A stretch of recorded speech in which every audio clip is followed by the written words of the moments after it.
Si vous n'aimez pas l'architecture, aimez au moins la culture. www.mremma.com.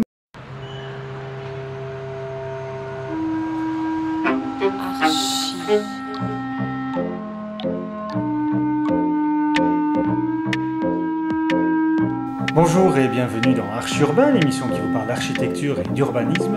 Je suis en compagnie de Anne Desmiance. Bonjour Anne. Bonjour. Tu vas bien? Très bien, merci.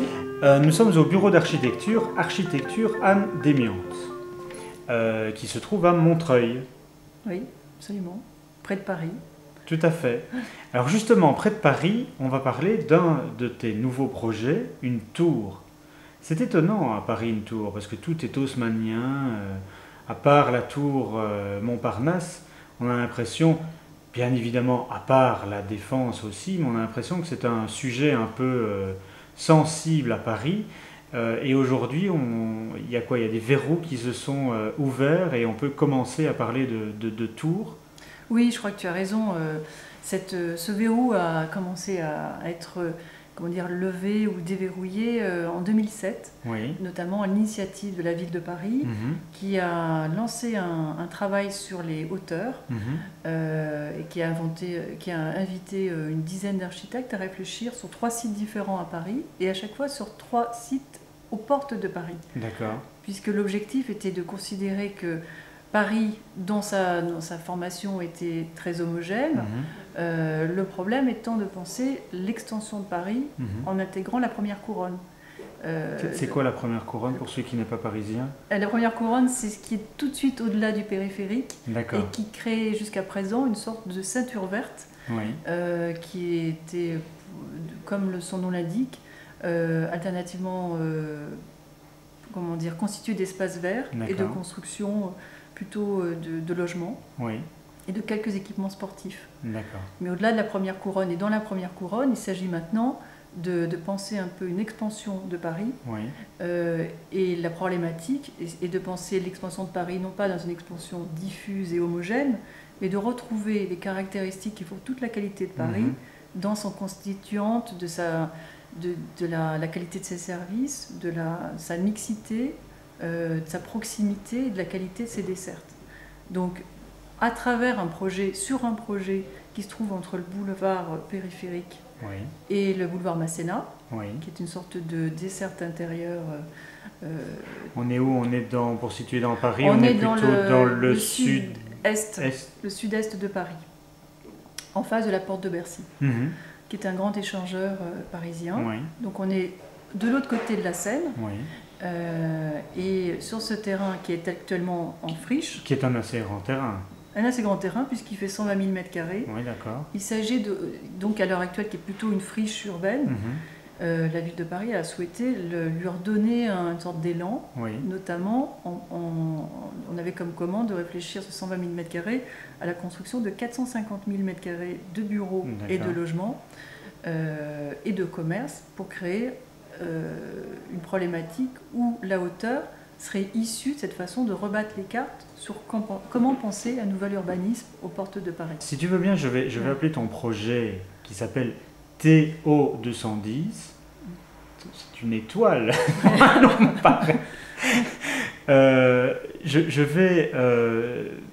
vais l'appeler objet parce que c'est quelque part un peu un objet qu'on pose comme ça.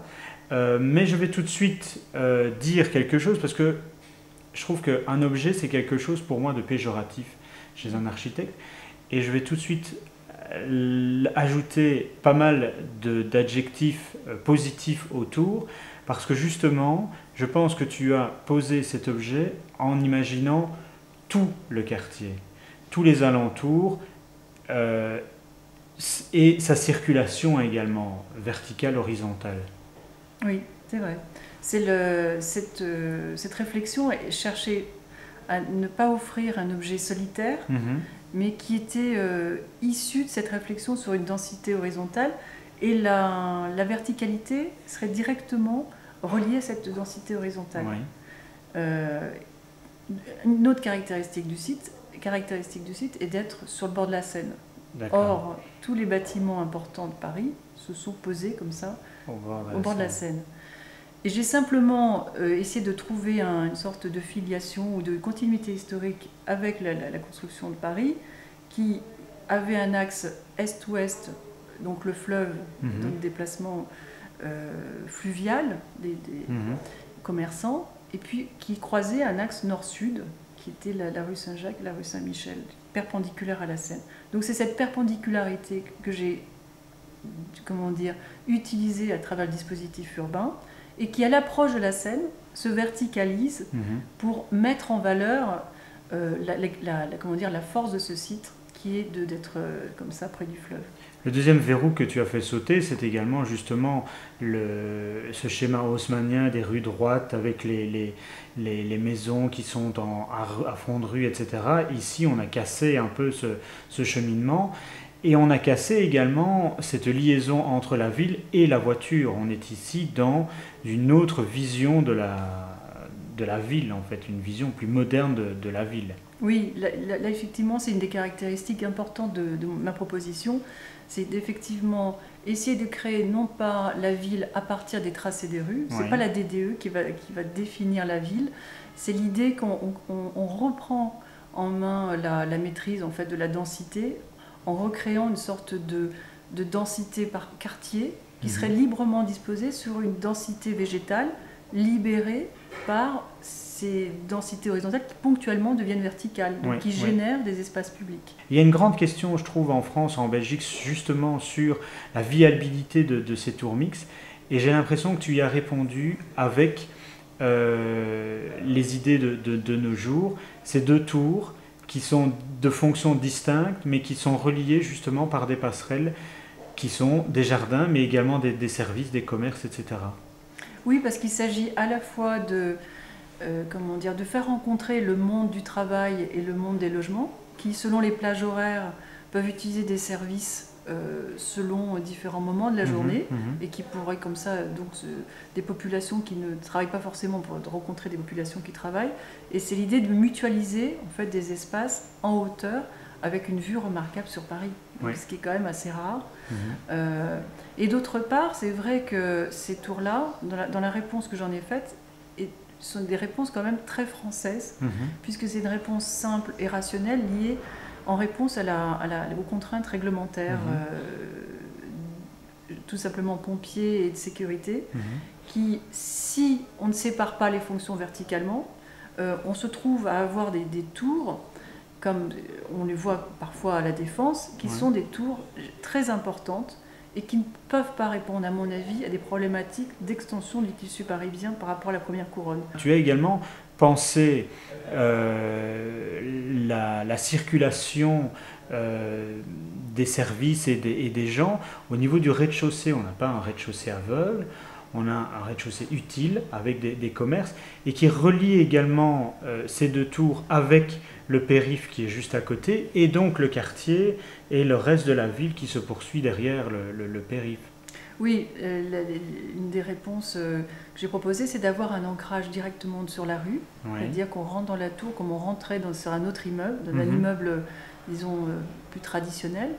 Et c'est de retrouver des caractéristiques que je trouve très qualitatives des tours à New York, qui libèrent le sol et qui génèrent des transparences, plutôt que d'offrir des façades opaques et peu avenantes, ou qui en tout cas qui mettent à distance, ce qui est souvent le cas de la Défense, effectivement, où on a une sorte d'hypertrophie des moyens de transport qui sont essentiellement liés à la voiture ou au transport collectif.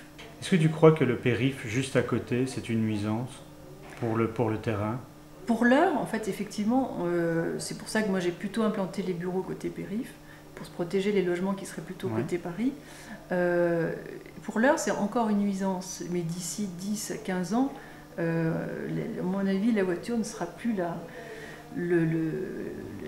principale mode de transport. On sait que il y a des études qui l'ont prouvé, c'est que en 2020, 70% des transports collectifs seront robotisés.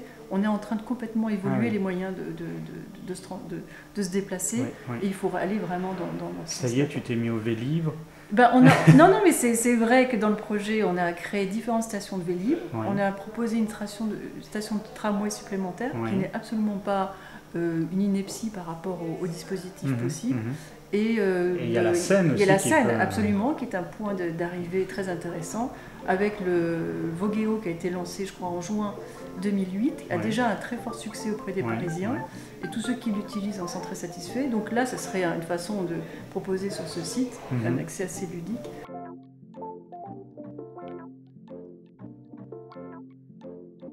La construction est prévue pour quand ? La construction, c'est-à-dire que là, Pas de question. Oui, voilà, très bonne question. C'est-à-dire qu'il y a eu cette proposition qui a eu, comment dire, des échos très favorables. Moi-même, je continue les études. Il y a eu quelques annonces, en fait, sur les tours à Paris. Je pense qu'il y a un certain nombre de dispositions ou de décisions qui vont être prises prochainement. Mais à l'heure actuelle, c'est encore un peu trop tôt pour... Bon, bah, je viendrai te revoir à ce moment-là, alors. Absolument, avec plaisir. Merci beaucoup, Anne. Merci. Merci, au revoir.